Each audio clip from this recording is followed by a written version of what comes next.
जी हां दोस्तों, 19 में से 5 बागियों के वापस जाते देख तिलमिलाए शाह दीदी के खिलाफ उठा रहे थे कौन सा कदम कि राहुल की मदद से अभिषेक ने कर दिया ध्वस्त। स्वागत है आप सभी का। आप देख रहे हैं द राजनीति का विशेष सेगमेंट खबर और विश्लेषण। मैं हूं जब्बार खान। तो क्या बंगाल में दिल्ली के ऑपरेशन लोटस को ऐसा तगड़ा झटका लगा है कि भारतीय जनता पार्टी और सीएम शुवेंदु अधिकारी की सारी मंशा धरी के धरी रह जाएंगी? और इस बीच में शाह वो कौन सा कदम उठा रहे थे जिसको लेकर के हर तरफ शाह सवालों के घेरे में आ गए? और इन तमाम चीजों के बीच में कैसे अभिषेक बैनर्जी और राहुल गांधी की बातचीत के बाद में वो सब कुछ धराशायी होता हुआ दिख रहा है। दोस्तों, एक तरफ ममता दीदी के विधायकों सांसदों को तोड़कर उनके टीएमसी का नामो निशान मिटाने का भाजपा का मिशन चल रहा था। तभी सोनिया और राहुल ने ममता, अभिषेक और उनके टीएमसी को कंधा देकर जो सहारा दिया तो भाजपा तिलमिला गई। उनके खेमे की हालत ऐसी हो गई जैसे किसी भूखे जंगली जानवर के सामने से उसका शिकार छीन लिया जाए। एक तरफ जहां 19 बागियों में से कईयों की घर वापसी की बातें की जाने लगी, मतलब ममता की तरफ बैक होने की खबरें आने लगी। साथ ही बीजेपी को यह भी पता लगा कि कुछ और बागी भी साथ छोड़ने के बारे में सोच रहे हैं। तो बीजेपी ने एक और नया कदम उठाया और वो ये कि अभिषेक के ऊपर जहां कई केसेस कर जेल डालने की तैयारी में भारतीय जनता पार्टी ने अपनी रणनीति बनाई, जिसे फिलहाल कोर्ट ने ध्वस्त करके रोक लगाई। तो दूसरी तरफ जब कांग्रेस के सपोर्ट से टीएमसी संभलने की दिशा में आई तो अब ममता के खिलाफ एफआईआर करके उनको जेल भेजने की तैयारी मानो की जाने लगी। मतलब न रहेगा बांस न बजेगी बांसुरी। और इसी बीच में बीजेपी के सीने पर और सांप लौटने लगा जब देश में ममता के लिए सहानुभूति होने लगी। कई बुद्धिजीवी खुलकर ममता दीदी के लिए बोलने लगे, ममता को इंदिरा गांधी जैसा बताने लगे। तो दरबारी मीडिया और बीजेपी खेमा तिलमिला गया। भाजपा के इशारे पर ममता बनर्जी और टीएमसी के लिए कहा जाने लगा कि साहब, पार्टी की अंदरूनी कलह और तानाशाही के कारण सांसद ने दूरी बनाई है। मगर तभी कुछ ऐसा कहा जाने लगा जिसको लेकर सहानुभूति की लहर बंगाल से लेकर देश की राजधानी दिल्ली में भी ममता और टीएमसी के लिए सामने आने लगी। कहा गया कि जब ममता दीदी सत्ता में थी तो बागी नेताओं को पार्टी के भीतर लोकतंत्र और तानाशाही के मुद्दे को उठाना चाहिए था। जब वो सत्ता से हट गई तो सारी बुराइयां उनमें नजर आ रही हैं। ये वही स्थिति है जो हमने 1977 में देखा। इंदिरा गांधी जब हारी थी तो बड़े बड़े नेता उनके खिलाफ बाहर निकल आए थे। बड़े नेताओं ने उनका साथ छोड़ दिया था, लेकिन फिर उन्होंने पार्टी को खड़ा किया। दोस्तों, कुछ ऐसा ही कांग्रेस सांसद तारिक अनवर ने कहा, ममता बनर्जी लड़ाका है, हो सकता है कि कहीं पर कुछ कमी रही हो, मगर मौका देखते ही पार्टी छोड़ करके लोग भागने लगे। अब दोस्तों, जबकि बीजेपी द्वारा दीदी के सांसदों की तादाद 19 तक पहुंचाने में कठिनाई आ गई तो कहा यह जा रहा है कि उन सांसदों की सांसदी भी जा सकती है क्योंकि 2/3 सांसद नहीं है।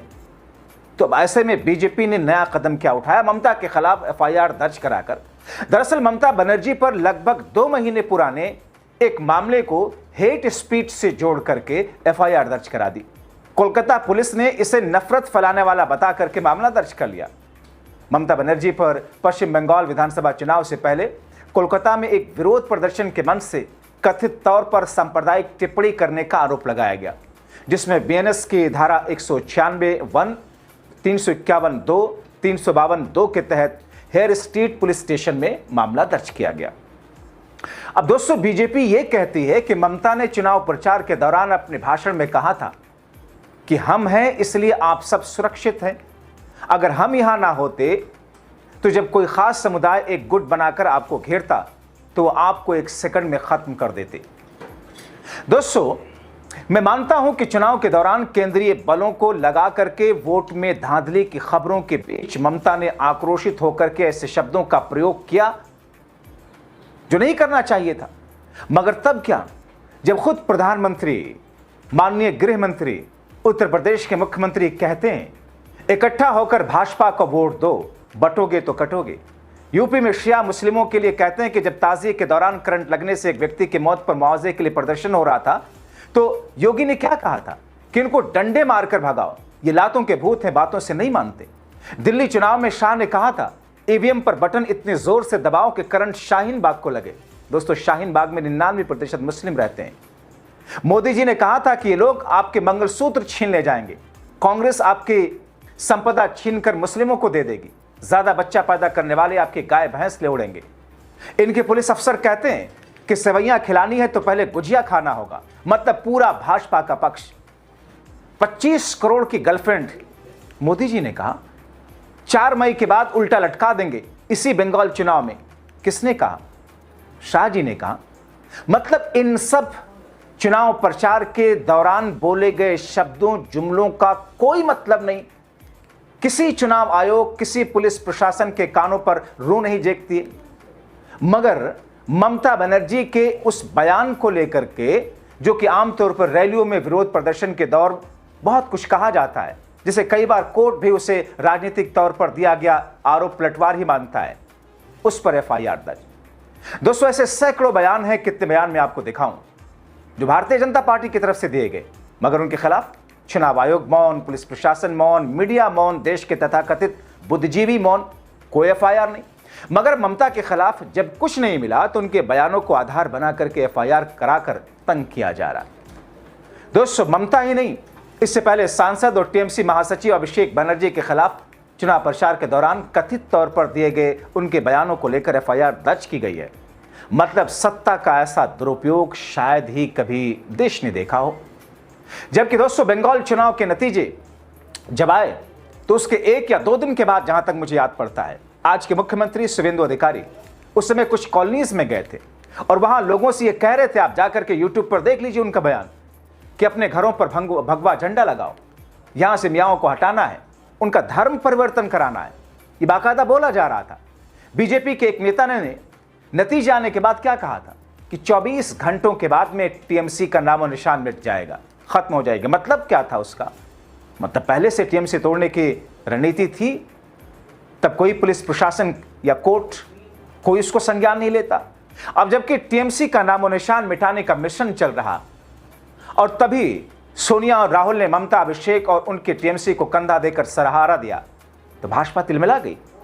उनके खेमे की हालत ठीक वैसे ही जैसे मैंने शुरू में शब्दों का प्रयोग किया कि मानो किसी जंगली जानवर के सामने से उसका शिकार छीन लिया जाए, एक ऐसी स्थिति। मगर दोस्तों कहा यह जा रहा है कि जैसे ही इन तमाम चीजों को लेकर के भारतीय जनता पार्टी ने अपनी स्ट्रैटेजी बदली, दिल्ली में 10 जनपद से बंगाल का संपर्क टूटा नहीं, ममता बनर्जी और अभिषेक बनर्जी का संपर्क टूटा नहीं। भले ही उनकी मुलाकात कई दौर के होने के बाद में खामोशी है कांग्रेस और टीएमसी को लेकर के कि विलय होगा, मर्जर होगा, एक अलग चीज है। मतलब राहुल और सोनिया से संपर्क में रह करके अब मानो टीएमसी और ममता बनर्जी और अभिषेक बनर्जी ने एक ऐसी स्ट्रैटेजी अपनाई है जिससे न सिर्फ पार्टी को फायदा होगा बल्कि इंडिया गठबंधन को मजबूती के साथ में आगे बढ़ाने में भी अब टीएमसी और ममता पूरा सहयोग देंगी। मगर इसमें कहीं ना कहीं ममता बनर्जी और अभिषेक बनर्जी को जिस सहारे और कंधे की जरूरत थी वो कांग्रेस की शक्ल में परमानेंटली मिल चुका है। आप क्या सोचते हैं दोस्तों? अपनी राय कमेंट बॉक्स में जरूर लिखें।